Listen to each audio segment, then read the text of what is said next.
Hello and welcome to another edition of An English Guy Watching Wrestling. I'm the English Guy, I'm Nick. Thank you so much for clicking on another video, I really do appreciate it.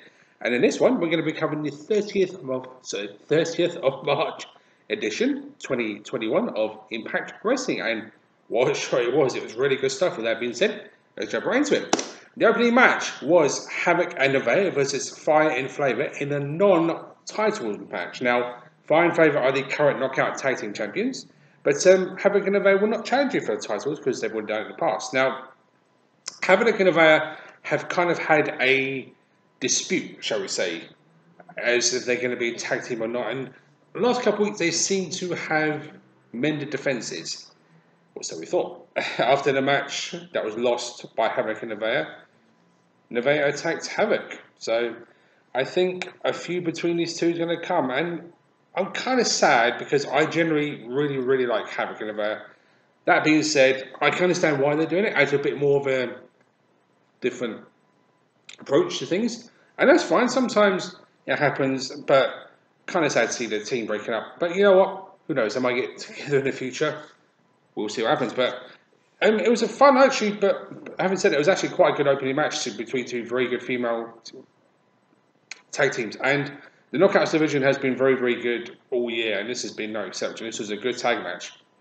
The Dissension was there, and they lost the match, but it was a good open. I enjoyed this one, and Fire and Flavor just showed why they're the tag champs. You know, they're really good at what they're doing. So can't fault that. Thumbs up to all four ladies.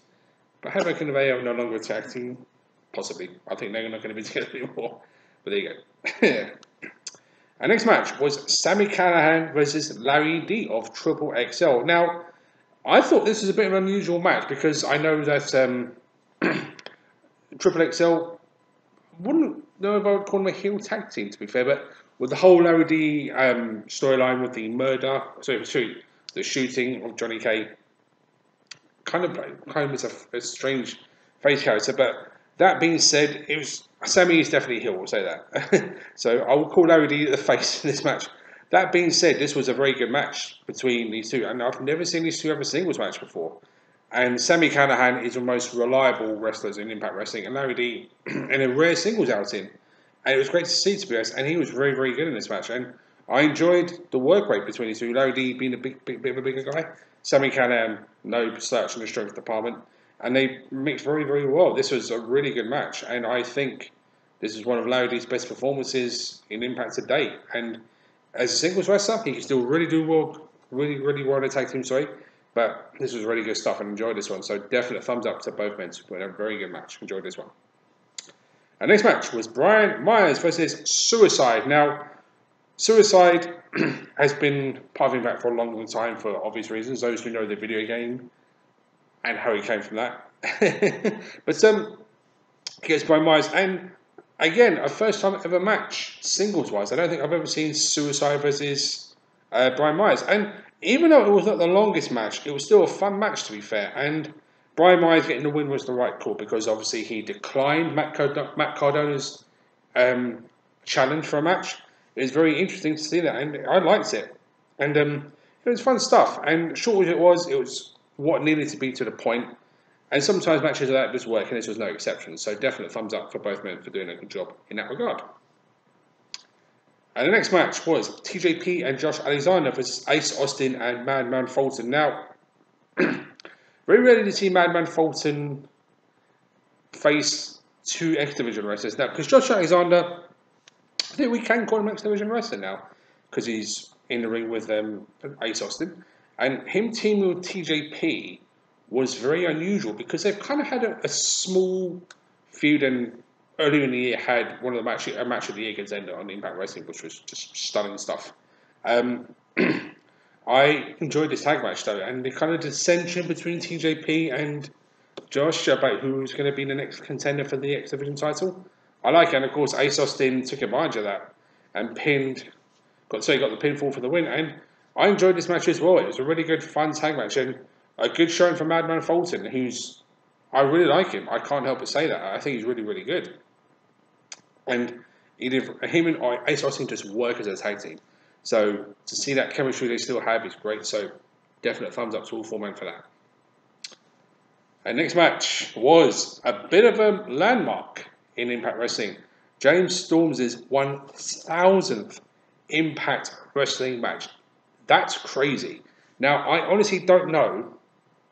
I'm sure in the past there's been wrestlers that have done that. That's ever had 1,000 matches in one promotional company. It's crazy. Maybe I would say Ric Flair in the NWA, WCW days, maybe. But to see that, it's just absolutely crazy. And hats off to this being the main event because it was an absolutely superb match. I really, really liked it. And of course, Eric Young, old Impact, I'll say Impact legend by this point. I'm not afraid to say that. And of course, him facing James Storm, not for the first time. But they really had a fantastic old school match, and wrestling, high impact, loved it. And I will say this, Eric Young is an absolute warrior because during this match, he tore his ACL. But he finished the match like he never did. And that's something that I can't help but really, really respect. I'm not too sure how long Eric Young is going to be out for. I think it's 4 to 6 months, unfortunately, which is a shame. But, you know, that being said, Eric's a warrior. We all know he's one of the toughest men in Impact Wrestling. And for him to finish this match in that style, nothing but respect. But he put on a fantastic performance. So did James Storm. Like, this was Impact Wrestling and what it could do very, very best. And I said, a landmark for James Storm. So I salute James Storm for 1,000 matches in one wrestling company. I've never heard that happen before. And it just shows what James Storm is. He's a legend at this point in Impact Wrestling. It's, again, not very sad either. So when you've got two guys like this colliding, they've collided before, you are going to get a good match because they faced each other so many times and you did get a good match. This was a very, very worthy main event. So, and I salute Eric Young for finishing the match with a torn ACL. You got my respect, dude. But this was a very, very good main event to top off what was overall a superb episode of Impact. I've said it before, Impact this year have just been on fire. They've just really done great thing after great thing after great thing, and they're continuing to do it. So definitely keep that up, Impact. You're doing a fantastic job. And with that being said, on that high note, that is it for this review. Thank you so much for watching. I will see everybody very, very soon. But until that time, take care.